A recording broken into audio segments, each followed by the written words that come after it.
Welcome back to the smart bio simplified channel. आज का हमारा टॉपिक है क्लासिफिकेशन। क्लासिफिकेशन मींस ग्रुपिंग, चीज़ों के ग्रुप्स बनाना, ठीक है, उनको ग्रुप्स में क्लासिफाई करना। Biologist have identified about 2 million kinds of organism. तो बायोलॉजिस्ट ने ऑर्गेनिजम्स की 2 मिलियन काइंड्स आइडेंटिफाई कर चुके हैं।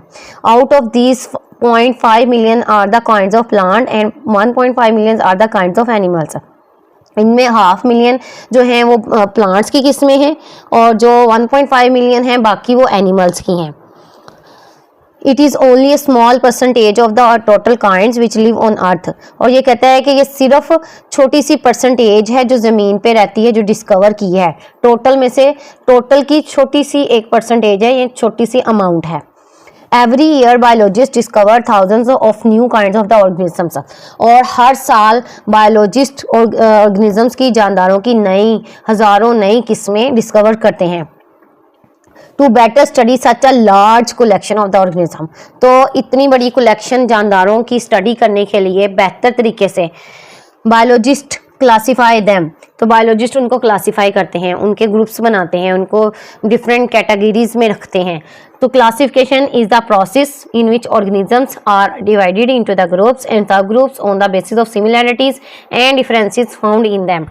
तो क्लासिफिकेशन कहता है कि एक ऐसा अमल है जिसमें जानदारों को डिवाइड किया जाता है ग्रुप्स में और सब ग्रुप्स में। सब ग्रुप्स होंगे छोटे छोटे groups on the basis of similarities. Similarities mean ऐसी कैरेक्टरिस्टिक्स जो दो ऑर्गेनिज्म में सेम है, जो सिमिलर होंगी, जो खुसूसियात सिमिलर होंगी, यानी कि दो बर्ड्स हैं, दोनों के विंग्स हैं, that's why these are called birds. And differences, और डिफरेंस क्या आया है, जो उसकी कैरेक्टरिस्टिक डिफरेंट क्या है, यहाँ खाने उसका फीडिंग स्टाइल कौन सा है, वो खुराक कोई और खाता है, ठीक है। एक दो बर्ड की एग्जांपल ली ना, दो बर्ड्स में सिमिलर क्या है, विंग्स और दो टांगे और बीक, ठीक है, लेकिन डिफरेंस जो आएगा और तो हम उसको डिफरेंट ग्रुप में रखेंगे, फाउंड इन दैम। नेक्स्ट हमारे पास है AIIMS and principles of classification. तो क्लासिफिकेशन का एम क्या है, उसका उसूल क्या है, ये हम देखेंगे। एम मतलब मकसद क्या है क्लासिफाई करने का, और उसके प्रिंसिपल मीन उसूल क्या है। The main aims of the classification are. तो बुनियादी जो क्लासिफिकेशन के मकासद हैं वो क्या हैं। नंबर 1 पे है to determine the similarities and differences among organism so that they can be studied easily.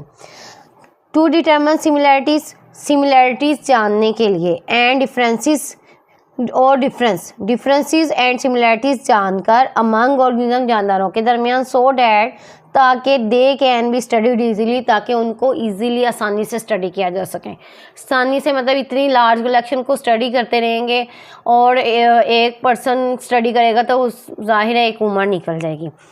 तो सेकंड हमारे पास है to find the evolutionary relationships among organisms.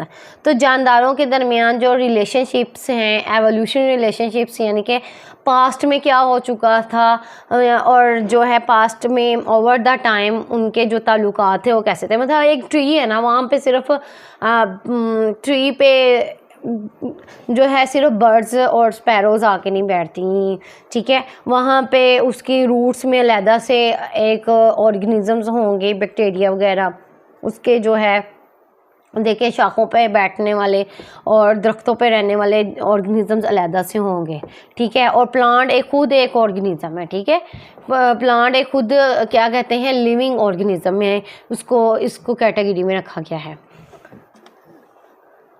तो ऐसे जो है एक ट्री का ऑर्गेनिज्म, जो उसके ऊपर रहने वाले ट्री, एक दरख्त पे रहने वाले जो जानदार हैं और वो जो है बैक्टीरिया है उसके रूट्स में, उस इन्वायरमेंट में रहने वाले, उनका आपस में क्या ताल्लुक है, ठीक है, वो जानने के लिए भी बायोडाइवर्सिटी को क्लासीफाई किया जाता है। आगे है biologist classify organisms into groups and sub groups on the basis of similar physical characteristics.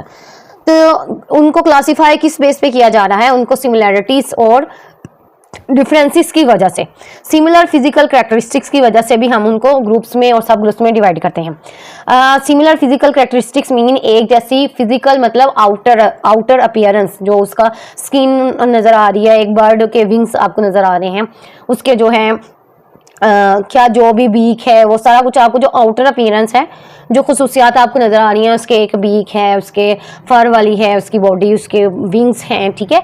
तो उसकी बेसिस पे भी उनको एक ग्रुप में रखा जाएगा या उनको सब ग्रुप्स में ऐड किया जाएगा। इन रिसेंट टाइम्स जो है आज के दौर में, आज के वक्त में, they also take help from the genetics. तो बायोलॉजिस्ट जो है वो जेनेटिक्स से भी हेल्प लेते हैं।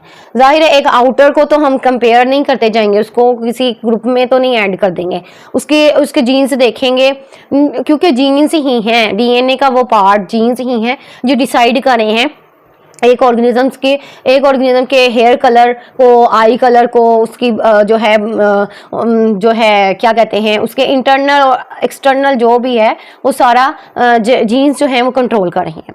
एक बॉडी में जो है डीएनए का पार्ट, जो जीन्स होती हैं, जीन्स की डेफिनेशन क्या है, डीएनए का पार्ट, ठीक है, वो ही डिसाइड करेगा कि उसकी स्किन कलर कैसा होगा, उसके हेयर कलर कैसा होगा, हेयर टेक्सचर कैसा होगा, उसके आई कलर कैसा होगा, उसकी आंखें बड़ी होंगी, छोटी होंगी, उसके जो है हाइट कितनी होगी, ठीक है, उसके लिम्स जो हैं वो कि होंगे भी नहीं होंगे, तो वो सारा कुछ जीन्स और कंट्रोल कर रही है। और जीन्स वगैरह सारा कुछ जो डीएनए जो स्टडी होती है उसको जेनेटिक्स बोलते हैं।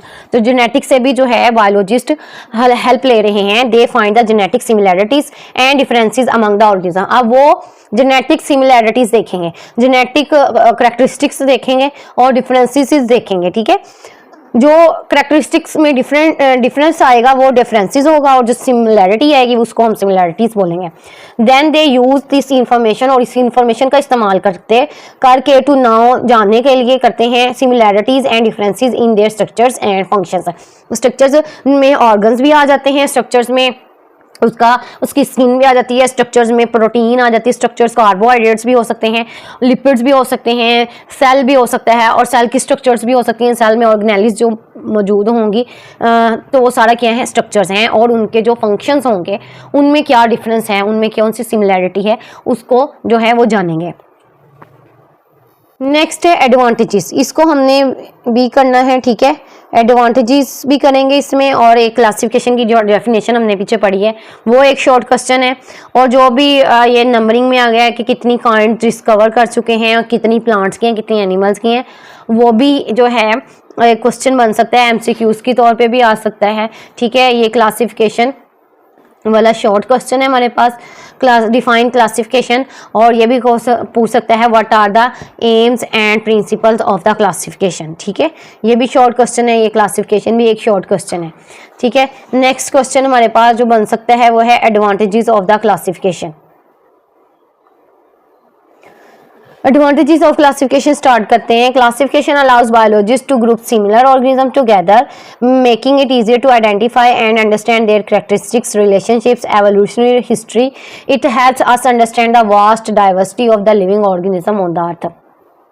क्लासिफिकेशन बायोलॉजिस्ट को अलाउ करती है कि वो ग्रुप बने सिमिलर ऑर्गेनिज्म टुगेदर, जो ऑर्गेनिज्म सिमिलर हैं उनका इकट्ठे का एक क्या बना दें, ग्रुप बना दें। मेकिंग इट ईजियर, ताकि आसानी हो सके, टू आइडेंटिफाई, पहचानने में, एंड अंडरस्टैंड, और समझने में, देयर कैरेक्टरिस्टिक्स, उनकी खसूसियात, रिलेशनशिप्स, उनके ताल्लुकात, एंड एवोल्यूशनरी हिस्ट्री। और एवोल्यूशन का मतलब होता है चेंजेस ओवर टाइम, उससे बोलेंगे एवोल्यूशन। तो एवोल्यूशन साइंटिस्ट का मानना है कि पहले जो आज के जो प्लांट्स हैं वो पहले ऐसे नहीं थे, ठीक है, वो उनमें एवोल्यूशन आया है, उनमें चेंजेस आई हैं। इसी तरह इंसान जो है वो चिंपैंजी से आया है, मतलब चिंपैंजी का ब्रेन डेवलप्ड हुआ तो वो एक ह्यूमन में कन्वर्ट हो गया, ठीक है। तो ये होते हैं evolutionary history. It helps us understand the vast variety of the living organism on the अर्थ। तो ये हमें एक वास्ट वैरायटी का मतलब है लंबी चौड़ी जो डाइवर्सिटी है, जो वैरायटी है जानदारों की ज़मीन पर, उसको अंडरस्टैंड करने में मदद मिलती है। Classification provides a framework to studying and comparing different species. तो क्लासिफिकेशन एक फ्रेमवर्क दे रहा है कि आपने इतने इस लिमिट में आपने जो है वो चीज़ों स्पीशीज़ को देखना है। फ्रेमवर्क का मतलब होता है कि एक हमें जैसे एक साल के शुरू में सिलेबस नहीं दे दिया जाता कि ये सिलेबस इस तरह से स्टूडेंट्स को जो है वो करवाना है, यानी इतना इतना करवाना है और डेट थिंग्स इसमें इंक्लूड होनी चाहिए। इसी तरह ये भी एक फ्रेमवर्क होता है। क्लासिफिकेशन जो है उसने एक फ्रेमवर्क प्रोवाइड कर दिया है फॉर स्टडिंग, मतालिया करने के लिए, एंड कंपेयरिंग और मुआजना करने के लिए डिफरेंट स्पीशीज़, मुख्तलिफ स्पीशीज़ का। It explains the inter relationship amongst various organism. इस ये जो है क्लासिफिकेशन से एक्सप्लेन होता है बहुत सारे और जानदारों के दरमियान जो इंटर रिलेशनशिप जो है वो उसको भी बयान करता है, ठीक है। इट एक्सप्लेन्स, ये वजाहत करता है द इंटर रिलेशनशिप, बाहमी ताल्लुक को, अमंगस्ट वेरियस ऑर्गेनिज्म, बहुत सारे जानदारों के दरमियान का relationship. It helps in the identification of the new species, तो ये नई स्पीशीज से भी की शिनाख्त होती है, ठीक है। इसका एक बड़ा मेजर फ़ायदा यही है कि अब इतने सारे जानदारों, पहले एक लार्ज कलेक्शन है, ठीक है, और इसमें अब नई कैसे पता चलेंगे, जब वो पुरानी वाली को देखेंगे, ठीक है। और जब प्रीवियस जो पहले उन्होंने डिस्कवर किए हैं उनको स्टडी करेंगे तो वो नेक्स्ट जो है वो नेक्स्ट स्पीशीज़ को भी आइडेंटिफाई कर लेंगे जो अभी तक डिस्कवर नहीं हुई। तो नई, उसको कहता है कि नई जो है नई स्पीशीज़ का मतलब होता है जानदारों का ऐसा ग्रुप जो एक ही जगह पे रहे और मतलब इंटरब्रीड कर सके, ठीक है, आगे उनके बच्चे जो हैं वो हो सके। एंड इन अंडरस्टैंडिंग, और समझने में, देयर एवोल्यूशनरी रिलेशनशिप, उनके जो एवोल्यूशनरी रिलेशनशिप का मतलब ये पहले भी बताया है कि जो पास्ट में आज से 100 ईयर्स अगो वो कैसे थे, वो कैसे रहते थे और उनमें कौन सी चेंजेस आई, तो सारा क्या होगा, एवोल्यूशनरी रिलेशनशिप होगा। Classification provides A common language for the biologist, तो इससे बायोलॉजिस्ट को एक कॉमन लैंग्वेज प्रोवाइड होती है, यानी कि अब एक ही फ्रेमवर्क में काम करना आसान होगा, ठीक है, बजाय ये कि चीज़ें बिखरी, क्लटरिंग से बचा जा सकता है, ठीक है। बायोलॉजिस्ट भी क्लटरिंग से बचते हैं, इसी तरह वो जो वैसे स्टडी करना चाह रहा हो या वैसे देख रहा हो, ऑर्गेनिजम्स को जानना चाह रहा हो, अपने इन्वायरमेंट को समझना चाह रहा है, तो उसके लिए भी आसानी है। तो बायोलॉजिस्ट के लिए एक आम कॉमन जो है वो जुबान प्रोवाइड करती है अराउंड द वर्ल्ड, दुनिया में जितने बायोलॉजिस्ट हैं उन सबको ही कॉमन लैंग्वेज प्रोवाइड करती है। Enabling effective communication in study of the organism, ताकि वो जानदारों के मुताले में पुरअसर, कम्युनिकेशन का मतलब है बातचीत जो है वो उसके काबिल हो सके, तो इफेक्टिव कम्युनिकेशन के काबिल बनाती है क्लासिफिकेशन, कॉमन लैंग्वेज प्रोवाइड कर रही है। और आइडेंटिफिकेशन ऑफ न्यू स्पीशीज, नई स्पीशीज इससे पता चल रही हैं, आइडेंटिफाई हो रही हैं, डिस्कवर हो रही हैं जो अभी तक डिस्कवर नहीं हो चुकी। स्टडिंग के लिए एक फ्रेमवर्क प्रोवाइड कर रहा है, और इसी तरह क्या है कि इससे जो है अंडरस्टैंडिंग बहुत अच्छे से हो रही है एक ऑर्गेनिज्म की, मुख्तलिफ ऑर्गेनिज्म के जो करैक्टरिस्टिक्स हैं, रिलेशनशिप्स हैं, एवोल्यूशनरी हिस्ट्री है, उसको जो है समझने में हेल्प आउट हो रही है, और एक वास्ट डाइवर्सिटी को समझने में हेल्प हो रही है, जिसको एक जो है स्टडी करना मुश्किल है, ठीक है, उसको आसान बना रही है।